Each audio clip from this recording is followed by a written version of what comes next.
Today we're taking a look at the first scene from my edit of the recent Ghost Recon short film.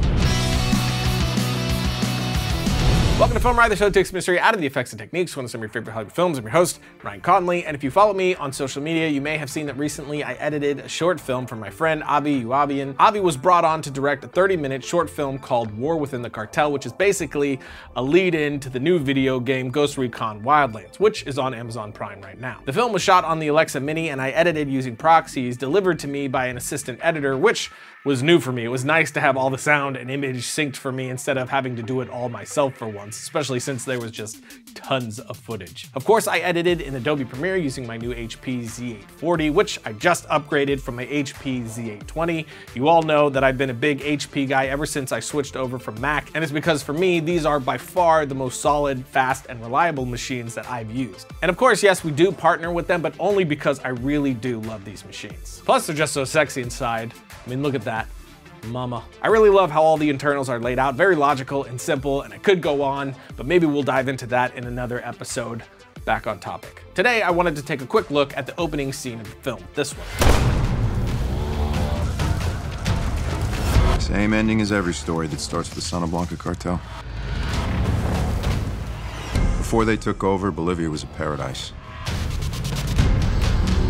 Now it's a narco state, ruled with an iron fist. Ricky, you had to know it was going to end like this. Mostly because it's an interesting blend of techniques. First being those Tony Scott style flashes, which I accomplished very simply by using blending modes. Once I had a rough assembly of the scene, I went back and on the cuts I wanted to add this effect, I extended the head or tail of one of my clips and cut so I'm only affecting the overlapping bit. Then I went into effects controls and inside opacity I changed the blending mode, which they were different for most of the shots. I just cycled through until I found one that worked best for that particular blend. And for some I added more than one overlap, like here. Then I adjusted timing to get sort of a deja vu effect. And at times, to make the blending work best, I will toss on Lumetri to some of the clips to adjust the exposure and contrast to help everything mix nicely. Then on top of that, for some of these shots, I messed with exposure as well overall, giving an almost film rollout sort of look. So for those, I again threw on Lumetri and an adjustment layer. This way, I could affect two clips easily and copy paste this around where needed. So I set the adjustment layer to overlap the two clips, so it's affecting everything underneath it, then keyframed my exposure, contrast, and highlights to fluctuate where needed. And now we have our Tony Scott type effect. Then you have these more tame ghosting sort of moments. These were done in pretty much the same way, just a duplicate copy of the shot on top of the original, with the time shifted just a few frames. This gives it that odd version of ghosting you see here. Of course, as I've shown a few times on the show, I'm also peppering in some time remapping for speed changes throughout, which I also did plenty for the fight scenes, but I went into how you did that exactly in this episode right here. Now, Avi wanted this opening scene to be a teaser to thrust you into the story, give you a taste of what was to come and a sense of the world you were entering. So, since we didn't have the budget to go and get some specific shots, Avi opted for stock footage, which worked really well. A few stock videos thrown in here really opened up the sequence and made it feel much larger and nested inside of the world Avi was trying to create for the audience. And that's an easy fix for any filmmaker. Earlier in my career, for whatever reason, it never quite clicked that I could just get stock footage to boost the production value of my short film. A lot of problems could have been solved very simply for very little money.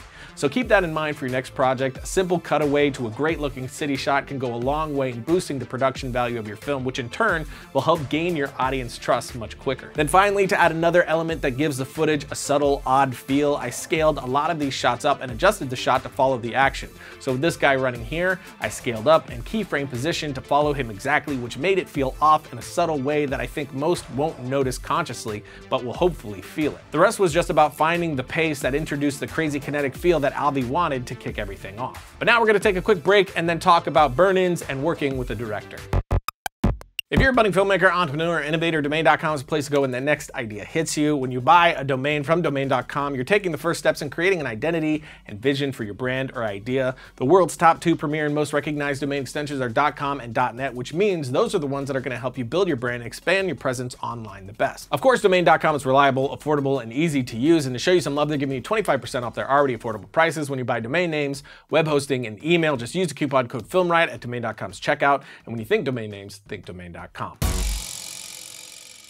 Logo. This project was the first time that I've edited a short film for someone else. Usually I'm just editing my own stuff, and it was a touch intimidating since Avi is an incredibly talented editor as well as director. He edits The Walking Dead and is one of the people that studios call in to fix a film that isn't working, so there's that. So it was definitely a very different and unique experience overall for me, but what I really loved about it was being removed enough from the film to be able to look at it in a totally different light. So I read the script and of course had a discussion with Avi about what his intention was for the story as a whole and the individual scenes, and then threw all of that scripted structure out of my mind. After that, I watched the footage that was actually captured for the scene, and since I wasn't the writer or director, I was able to look at what the scene could be from a bunch of different angles since I didn't already have a locked-in idea of what it should be. It really was a freeing way to approach constructing a scene, and I lucked out with Avi because he really was a champion of that sort of method and was very encouraging and even pushed me to go even further than I already was. It really made me want to work with an editor for my next one since I, as an editor, without being the director, was able to see the scene from different perspectives I haven't been able to before. So having an editor for a project I'm directing would be a great way to get a whole new approach to the stories that I want to tell as well. But from a practical standpoint, Frame.io was an absolute must for me and Avi. I was editing in Texas right out of my office on my own system, and he was still in LA, so I was constantly uploading versions to him through Frame.io for him to then leave detailed feedback. It's also how he shared all the stock footage that he wanted me to use, and I did all of it right inside of Premiere through the Frame.io panel. I did a full episode diving into the details of that sort of workflow already. You can find a link for that in the notes below. Another thing for this project were burn-ins. Since I was working off proxies and this project would need to be conformed in the end through a post-production house, I needed to add in all the necessary info. So here in the clip you can see that I have my time code and clip information.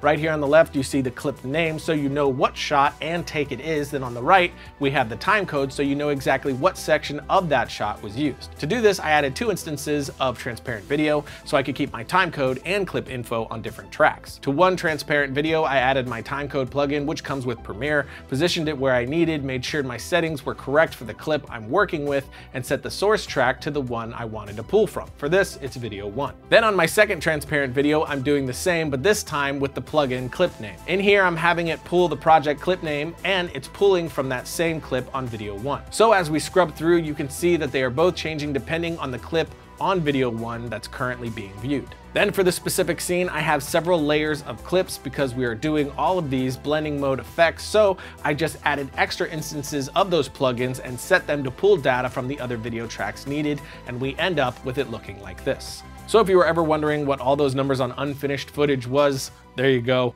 Logo. But that's it for today. If you wanted to check out the film, there's a link in the notes below. Also, you can follow its director, Avi Wabian, on Twitter right here. And on Monday, we're going to be posting a sit-down conversation I had with him recently all about editing and directing. So look out for that, and I'll see you next week when the hyenas heard me call them the enemy.